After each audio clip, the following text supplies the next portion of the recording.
Assalamualaikum sahabat AW Kertapati, kita kembali di Opini AW Kertapati Channel. Anda tentu saja menyimpulkan kenapa komentar-komentar para muhibin klan Balawi di setiap channel yang membahas tentang nasab atau channel lain lah, atau sosial media lain lah yang membahas tentang habaib, komentarnya nggak jauh-jauh dari diantaranya kami tetap cinta habaib, yang pertama. Yang kedua, Imat pengadu domba pemecah belah umat, Imat Al-Kaburi. Kemudian yang berikutnya, konten kreator Dakjal PKI, konten kreator pengadu domba, pengikut Imat Al-Kaburi, dan seterusnya dan seterusnya. Pasti Anda sudah perhatikan itu, komentar-komentar dari muhibin yang semakin hari semakin masif jumlah akunnya dan semakin variatif kalimat atau narasi yang masuk di setiap kali ada konten yang membahas mengenai klan Balawi. Saya kira pernyataan saya ini tidak mengada-ada. Coba Anda buktikan sendiri.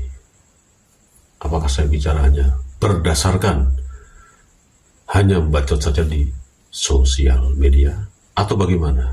Silakan Anda berkomentar tentang komentar-komentar dari klan Balawi yang menggunakan tangannya muhibin klan Balawi yang semakin hari semakin masif jumlah akunnya dan semakin variatif kalimat atau narasi-narasinya, tapi intinya nggak jauh-jauh dari yang saya sebutkan tadi. Dan yang paling mungkin Anda juga mungkin ya kadang-kadang juga terpengaruh juga kepada komentar-komentar dari klan Balawi melalui para muhibin-muhibinnya nih. Setiap kali ada konten yang membahas mengenai batalnya nasab klan Balawi, mengenai kelakuan para habaib seperti Bar Demit, Topik Assegaf, Rizik Syihab dan lain sebagainya, komentarnya pasti ini. Anda perhatikan, konten kreator cuman bacot doang di sosial media. Boya turun tangan langsung di lapangan. Buktikan dong omongan Anda, jangan cuman koar-koar di sosial media. Pasti seperti itu. Betul nggak? Nah, kemudian Anda pasti juga merasa, oh ya benar juga ya, konten kreator ini cuman bacot doang ya. Ngomong terus, tapi nggak pernah kelihatan di lapangan. Untuk bergerak bersama-sama yang Anda ketahui sekarang, pergerakan pelantikan atau pergerakan yang lain yang dilakukan oleh PWLS. Betul tidak? Nah, Anda mulai terpengaruh sepertinya dengan komentar-komentar para muhibin suruhan Balawi ini. Pasti dong, karena itu terus digelorakan, ya, terus disosialisasikan. Terus saja, setiap hari, tanpa henti dan makin banyak akun-akun yang bernarasi seperti itu. Sekarang pertanyaannya, tujuannya apa? Apakah klan Balawi sekarang ini menggunakan strategi yang baru dalam berspeak up atau berkomentar atau menanggapi dan lain sebagainya setelah kurang lebih 2 atau 3 bulan ini? Karena klan Balawi sendiri juga sekarang ini jarang merespon atau mereaksi atau merosting para pejuang-pejuang yang lebih senior lah, katakanlah seperti itu, atau para kiai lah, atau ulama sepuh lah yang membahas tentang nasab. Mereka tidak bereaksi kan, klan Balawi, bahkan tidak merosting, hanya diam saja. Tapi di balik kediaman mereka itu, di balik antengnya Glenn Balawi, di balik mungkin dia membahas yang lain, kita tidak sadari bahwa sesungguhnya Glenn Balawi sekarang ini makin banyak memproduksi akun-akun yang memang itu sengaja dibuat untuk menyerang balik teman-teman atau sahabat-sahabat yang selama ini yang punya channel ya, entah di sosial media yang lain ataupun di YouTube ini ya, diserang balik dengan narasi-narasi yang seperti itu, karena mereka paham bahwa konten kreator saya mungkin ya dengan channel yang lain, walaupun pembahasannya sama mengenai nasab Glenn Balawi, ternyata mereka paham kalau kita ini tidak punya keterikatan, yang pertama secara organisasi ya, yang kedua ikatan emosional,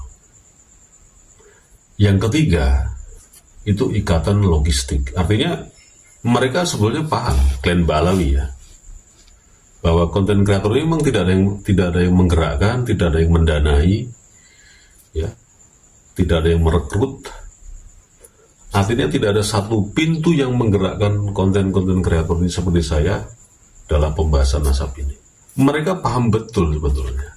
Cuman memang dalam komentar-komentarnya atau dalam framing-framingnya, kan seperti Anda yang sudah perhatikan sejak lama. Ini Kiai Haji Madudin ini punya Kiai Haji Madudin, Gus Fuad Pleret dan lainnya ini adalah proksi dari kepentingan oknum pejabat yang ada di Indonesia ini.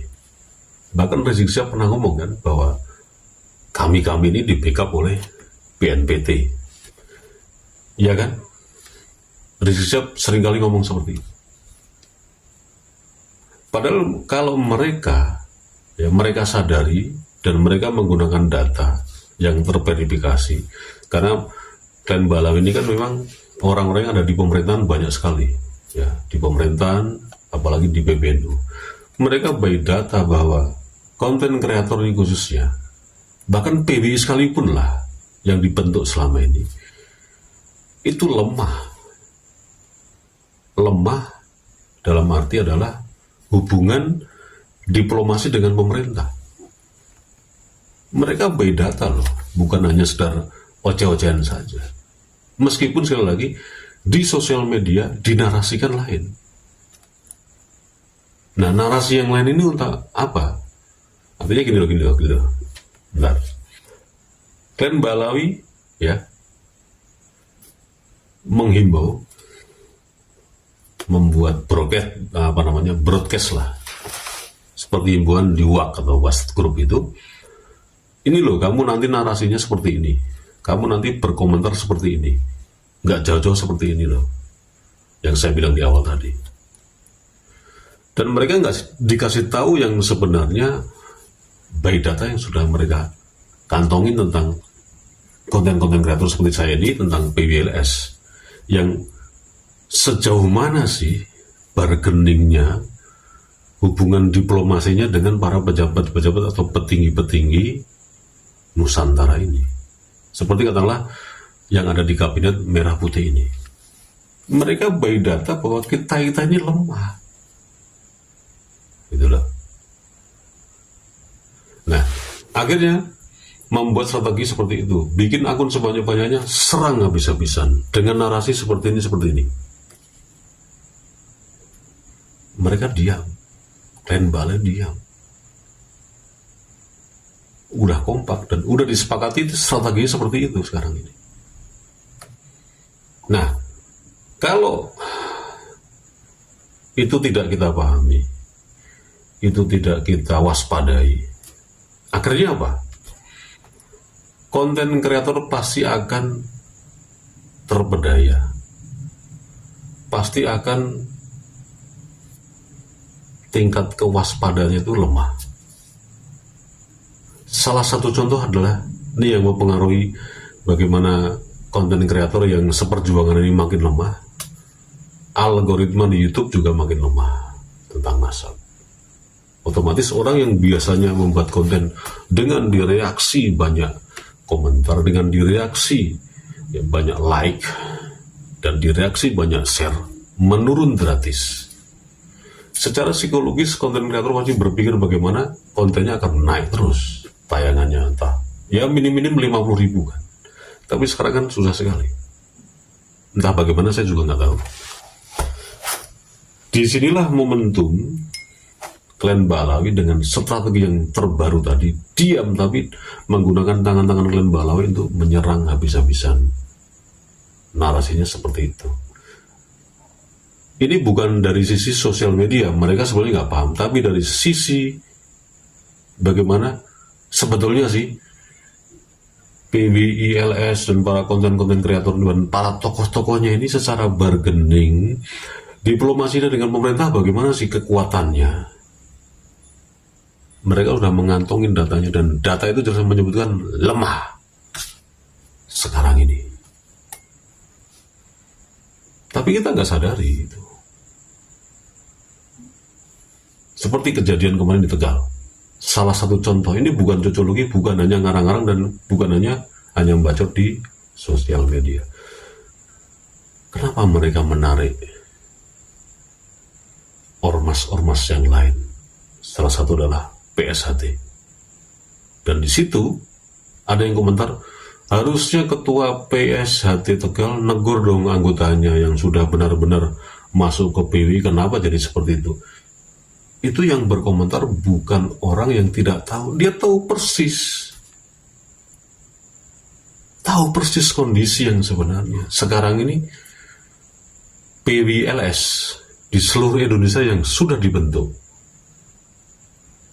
mohon maaf, bukan ngajari, bukan mentausiai, ya, bukan sok pinter saya, tapi tingkat kewaspadaan ketua-ketua, entah itu di PW, entah itu di PC, itu sangat lemah sekali dan gampang percaya dengan orang-orang yang baru masuk, apalagi yang masuk dari EPI, ya, yang terafiliasi dengan ormas-ormas Rizik Syihab lah, masuk ke PBI. Ketua-ketuanya langsung hipuriat, padahal itu harusnya diwaspadi sebagai salah satu pijakannya adalah mosi tidak percaya, tapi sudah terlanjur hiporia dulu. Mereka-mereka yang tergabung di EPI yang dulu menjadi kaki tangannya Balawi, yang masuk ke PWLS ini sudah benar-benar tobat. Kesimpulannya kan seperti itu, padahal nanti dulu. Ya, membangun integritas, membangun loyalitas, membangun trust. Orang yang baru masuk kepada organisasi, apalagi ini organisasi yang baru ya, PWLS ini butuh waktu tidak cuma sehari 2 hari, seminggu 2 minggu, sebulan 2 bulan, bahkan hanya setahun. Tidak bisa seperti itu. Coba Anda bayangkan bagaimana EPI dan afiliasinya itu dibentuk sudah berapa lama? Kalau nggak salah dari mulai tahun 2000. Kalau nggak salah ya, kalau salah mohon dikoreksi. Munculnya EPI. Ini yang mencuat dan itu masif terbentuk di mana-mana. 2000 sampai 2024. Berapa tahun? 24 tahun mereka bergaul, mereka bergumul.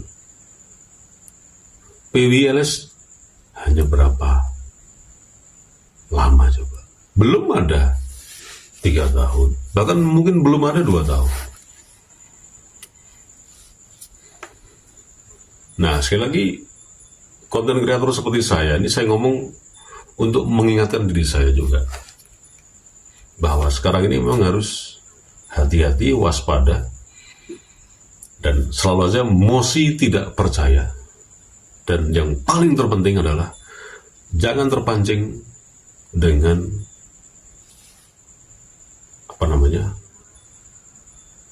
eksternal di dalam diri kita. Tayangan menurun, ratingnya menurun, ya, otomatis AdSense-nya menurun, pasti dia akan sangat mempengaruhi psikologis. Yang tadinya tayangannya luar biasa sekarang menurun, kemudian membuat konten yang aneh-aneh, yang norak, bahkan deso, hanya untuk mengejar subscriber, mengejar tayang, mengejar ads atau monetize. Ini sangat disayangkan sekali. Saya pribadi, mau Anda lihat, mau tidak, monggo. Minimal saya sudah menyampaikan informasi yang itu sudah saya gabung dari sekian narasumber, dan meskipun belum terverifikasi secara akurasinya mendekati 100%, minimal saya tidak ngomongnya ngaco.